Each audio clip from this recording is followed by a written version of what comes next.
सरस्वते नमः। श्री गुरुभ्यो नमः। जगद्गुरु नरेंद्राचार्य महाराज की जय। सद्गुरु काडसिद्धेश्वर महाराज की जय। संत शिरोमणि गजानन महाराज की जय। आद्य जगद्गुरु रामानंदाचार्य महाराज की जय। सियावल्लभ रामचंद्र की जय। गुरुर ब्रह्मा गुरुर्विष्णु गुरुर्देवो महेश्वरा गुरुर साक्षात परब्रह्म तस्मै श्री गुरवे नमः। सार्थ श्रीमद दासबोध दशक 6वा समास पहिला देवशोध। म्हणोनी राया पासूनी रंग कोणी एकतरी नायक त्यास भेटणे हा विवेक विवेक जाणते। त्यास न भेटता त्याचे नगरी राहता धरितील बेगारी तेथे न करिता सोरी आगी लागे। या कारणे जो शहाणा तेने प्रभूसे भेटावे जाणा ऐसे न करिता दैन्यवाणा संसार त्यांचा। ग्रामी थोर ग्रामाधिपती त्याहुनी थोर देशाधिपती देशाधिपती हुन नृपती थोर जाणावा।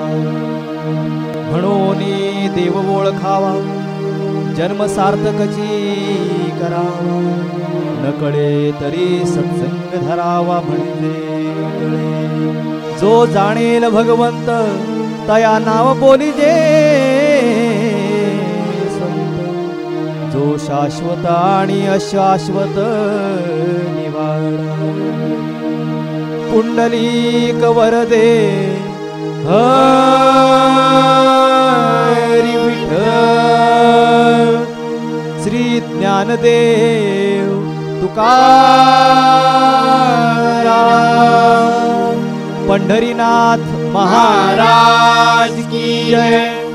जगद्गुरु नरेंद्राचार्य महाराज की जय।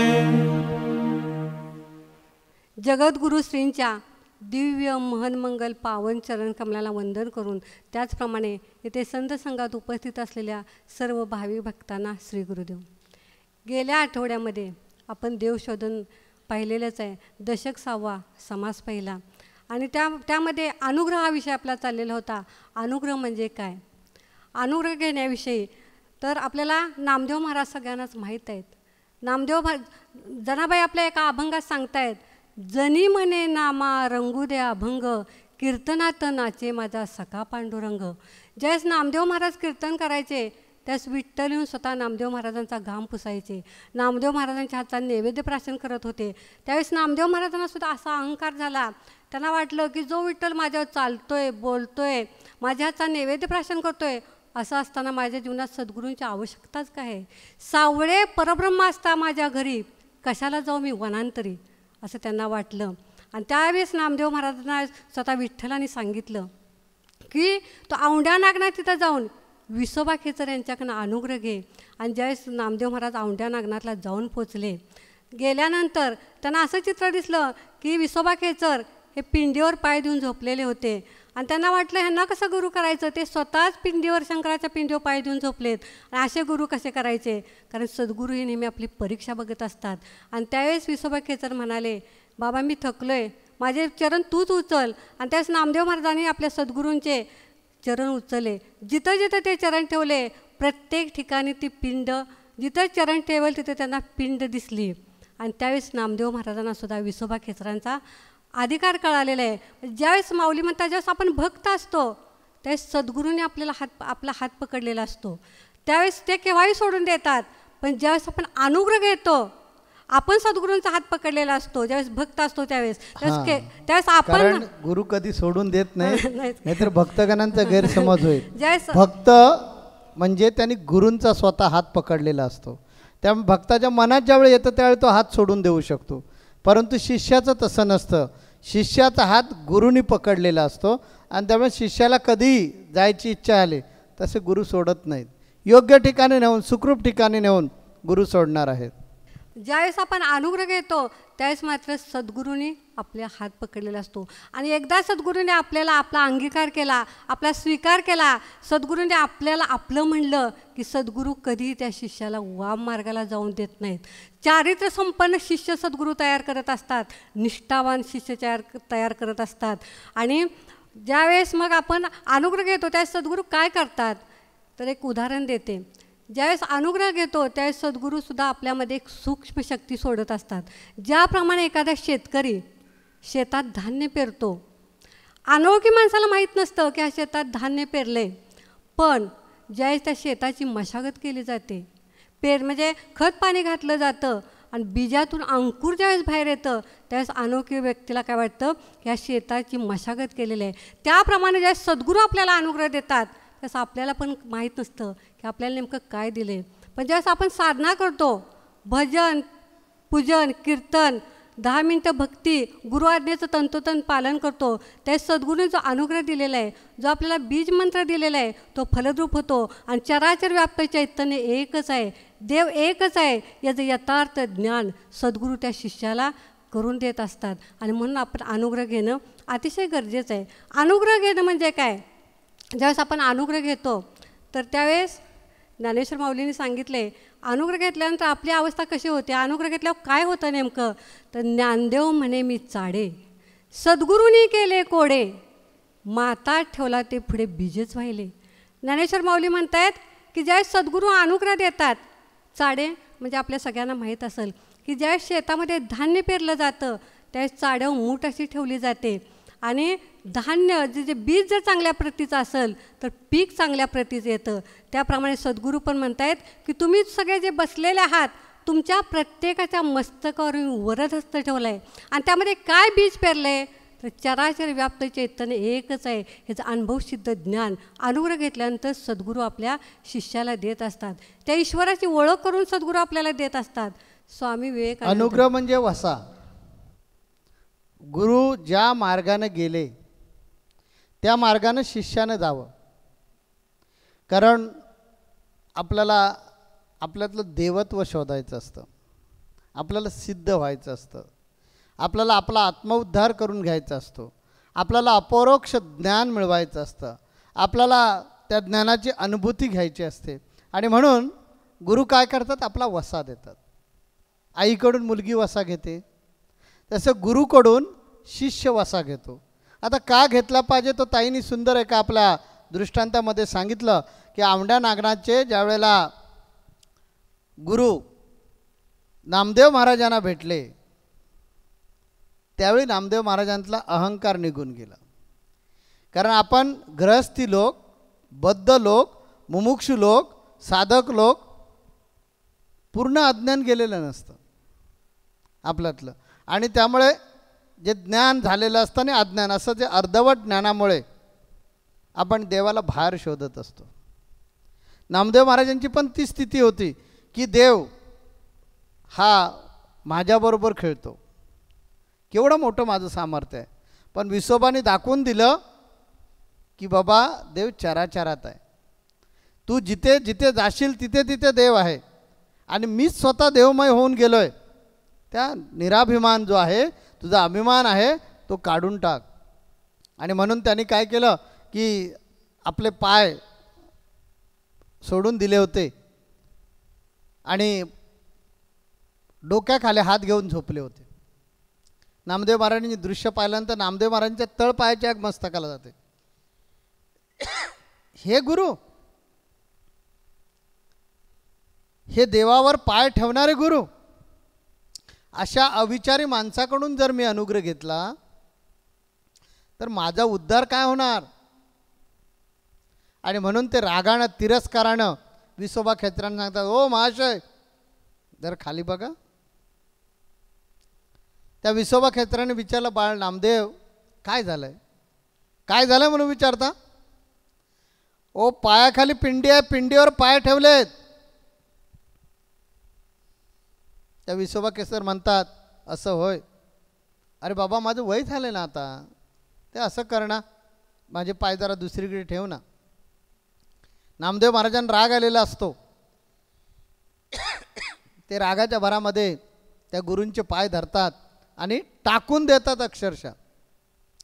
आता ते खाली पाय पडणार, आपटणार, त्यामुळे त्यांचे पाय झेलण्यासाठी तिथे पिंडी येते. संपूर्ण देवालय फिरवतात नामदेव महाराज.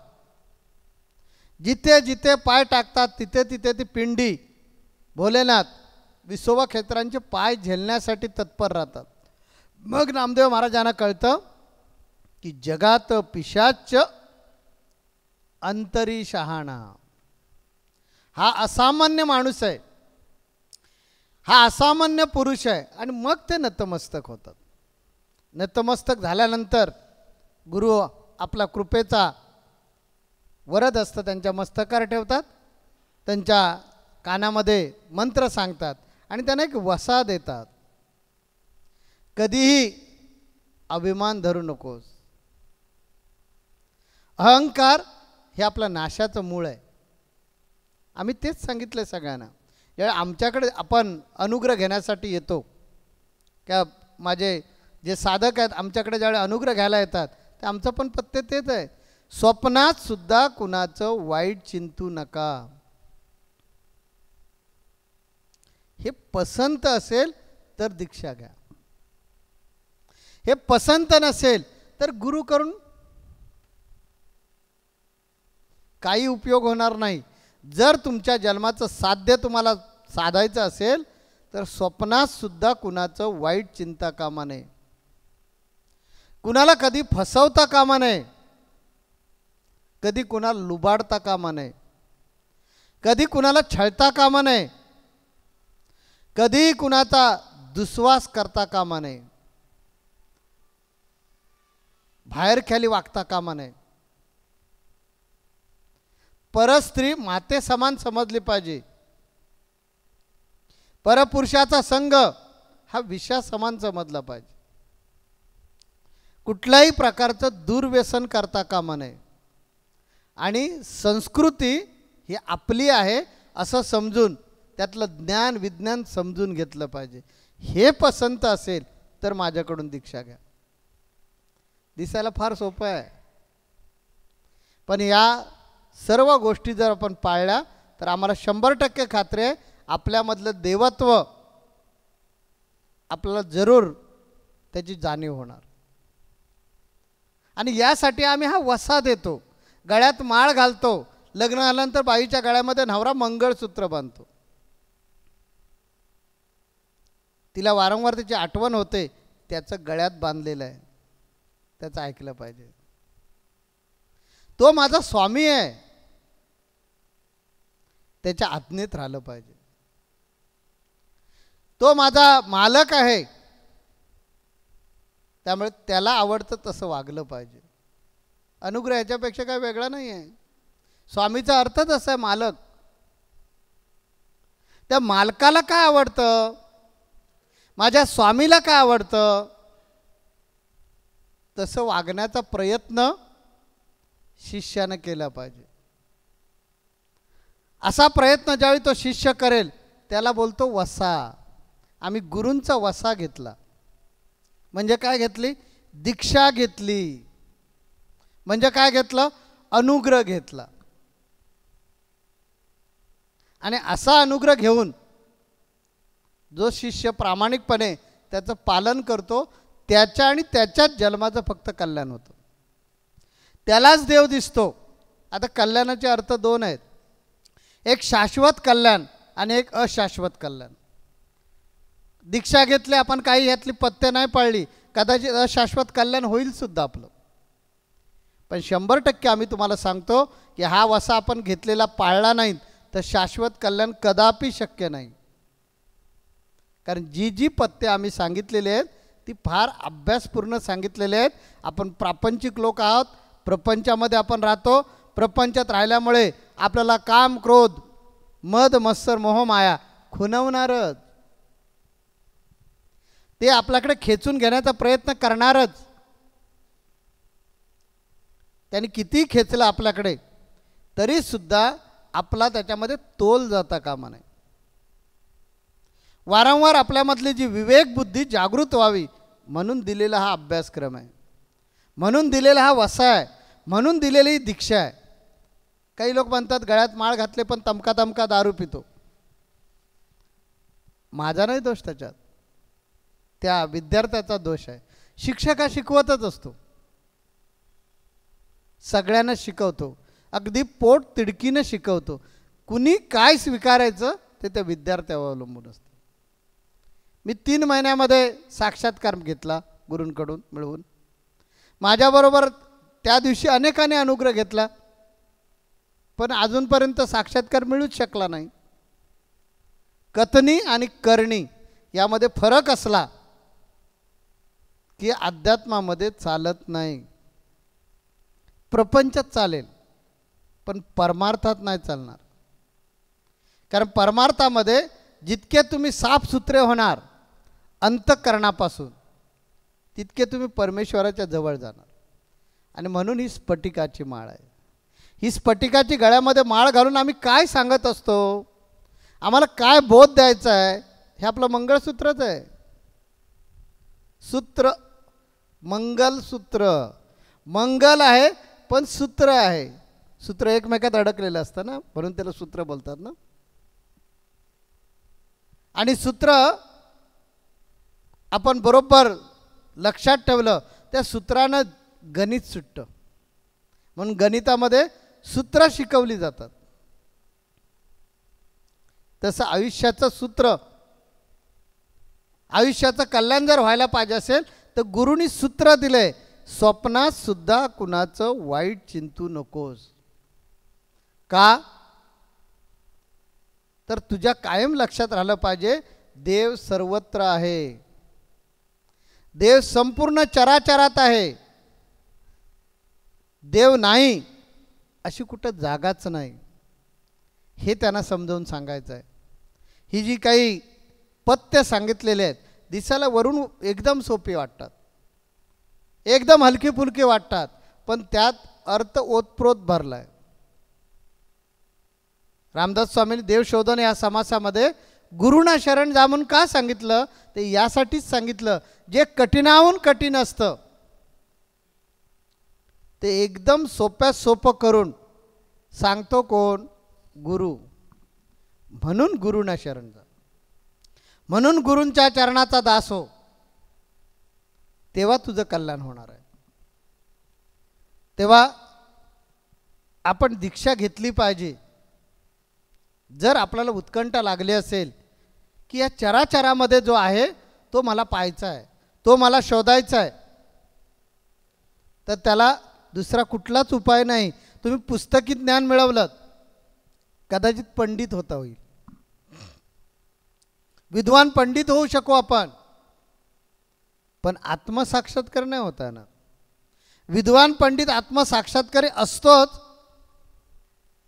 असं नाही, आणि आत्मसाक्षात्काराला विद्वान पंडित होण्याची आवश्यकता असते असंही नाही. हे परमार्थिक जे सूत्र आहे ते समजण्यासाठी, परमार्थ म्हणजे स्वतःचा मोठा अर्थ समजण्यासाठी माशासारखं व्हावं लागतं. मासा बघा पाण्यामध्ये नेहमी राहतो. भसा भसा भसा जर पोटात पाणी गेलं असतं तर मासा अर्ध्या पाऊण तासात तडफडून मरून गेला असता. तो पाण्यात राहतो पण पोटात पाणी जात नाही. त्याला पाणी पाहिजे असतं त्यावेळी त्याला विशेष प्रयत्न करावे लागतात. तसंच परमार्थाचं आहे की तुम्ही संत संघाला येता, आमच्या प्रबोधनकारांचं प्रवचन ऐकता, प्रवचन ऐकलं म्हणजे आत्मसाक्षात्कार नाही होणार. ज्ञान मिळेल,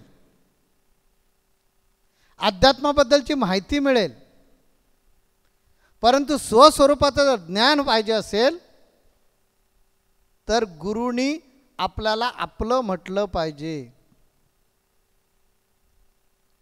मलाही असं नेहमी वाटायचं. माझे माझं उपास्य दैवत संत शिरोमणी गजानन महाराज. मी त्यांना आई, बाप, भाऊ, बहीण, पत्नी, बंधू सगळंच मानलं होतं. म्हणून माझा अभंग आहे, गजानन माझा गुरु, गजानन कल्पतरू, सौख्याचा सागरू गजानन. गजानन बंधू, गजानन छंदू, जीवनाचा आनंदू गजानन. गजानन चित्त, गजानन वित्त, मज साक्षीभूत गजानन. गजानन ध्यानी, गजानन मनी, नरेंद्र मने स्वप्नी गजानन. एवढी आमची अवस्था असताना सुद्धा संत शिरोमणी गजानन महाराजांनी सांगितलं, बाबा गुरु कर. आणि मग 91 मध्ये जाऊन समर्थ सद्गुरू काडसिद्धेश्वर महाराजांना शरण गेलो मी.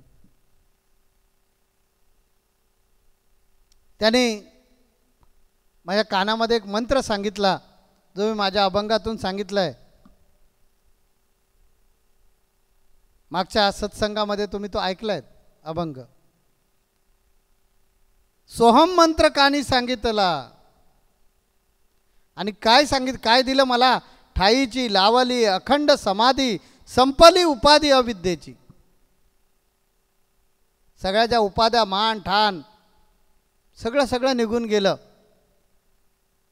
आणि याची ज्यावेळी मला खात्री पटली तर मी अभंग लिहिलाय, नको प्रतिष्ठा, नको चार मुक्ती, नको नको देवा वैकुंठा मासी. यातलं काहीच नको. सिद्ध अवस्था प्राप्त झाली की मग अशी अवस्था होते, काहीच नको.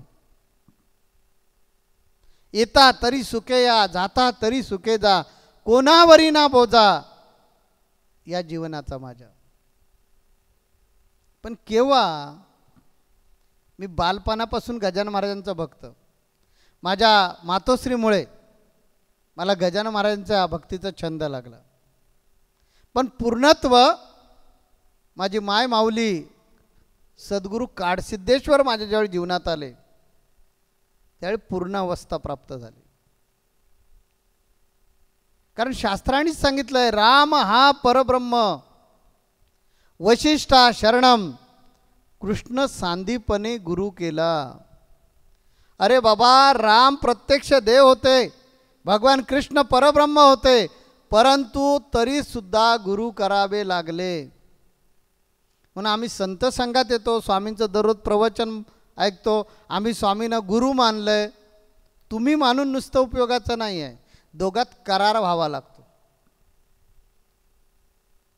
त्याचं नाव आहे दीक्षा, त्याचं नाव आहे अनुग्रह. ज्यावेळी तुम्ही पूर्णतः शरण याल त्यावेळी मी तुम्हाला शब्द देणार, जा मी तुझा स्वीकार केला आहे. त्यावेळी गुरूंची जबाबदारी येते, त्या शिष्याला हातात पकडतात आणि मग पुढे घेऊन जातात. मग शिष्यानं कधी इकडे तिकडे पळण्याचा प्रयत्न केला तरी मग शिष्य सुटू शकत नाही. गुरु त्याला अगदी शेवटच्या क्षणापर्यंत त्याची सोबत करतात, कधी सगुण कधी निर्गुण, रडता पडता कोटे अडता तोच नेतसे पार, आणि त्याला मोक्षापर्यंत घेऊन जातात. पण त्यासाठी आपली अढळ श्रद्धा असावी लागते. तुकोबरायांनी तेच सांगितलंय की तुम्हाला देव जर शोधायचा असेल तर देव भेटणार कुठे आहे, हे आपण त्या अभंगातून ऐकूया.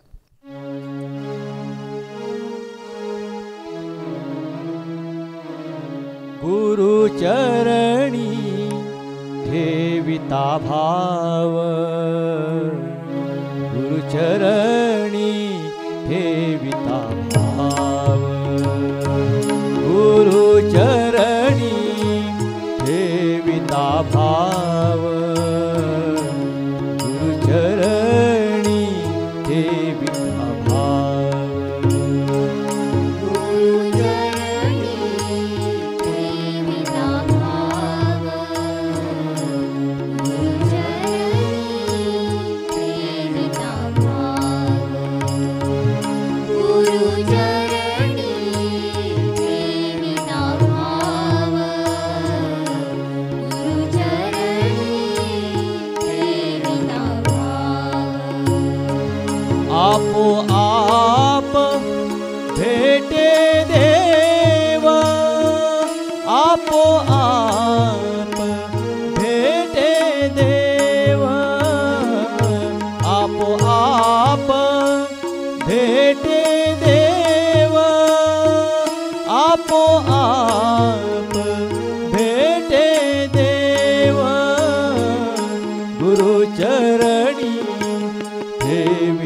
भाव गुरुचरणी ठेविता भाव गुरुचरणी ठेविता भाव गुरुचरणी ठेविता भाव आपोआप भेटे देवा आपोआप भेटे देवा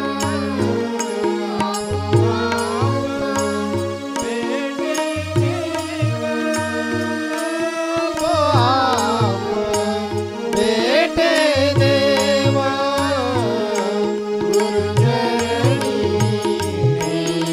आपोआप भेटे देवा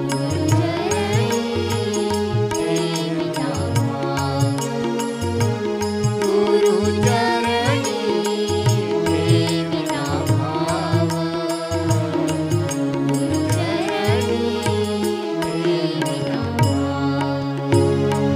देव गुरुपासी आहे देव गुरुपासी आहे देव गुरुपासी आहे देव गुरुपासी आहे वारंवार सांगू काहे हो वारंवार सांगू काहे वारंवार सांगू काहे गुरुचरणी ठेविता भाव गुरुचरणी ठेविता भाव गुरुचरणी ठेविता भाव गुरुचरणी ठेविता भाव आपोआप भेटे देवा आपोआप भेटे देवा आपोआप भेटे देवा आपोआप भेटे देवा गुरुचरणी ठेविता भाव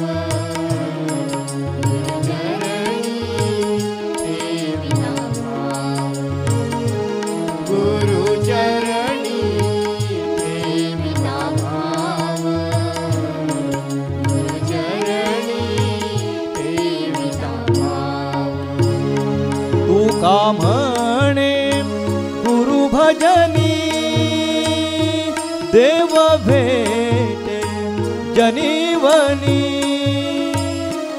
तुका म्हणे गुरु भजनी देव भेटे जनीवनी देव भेटे जनीवनी हो देव भेटे जनीवनी देव भेटे जनीवनी गुरुचरणी ठेविता भाव गुरुचरणी ठेविता भाव गुरुचरणी ठेविता भाव गुरुचरणी ठेविता भाव जगद्गुरु नरेंद्राचार्य महाराज की जय सद्गुरु काळ सिद्धे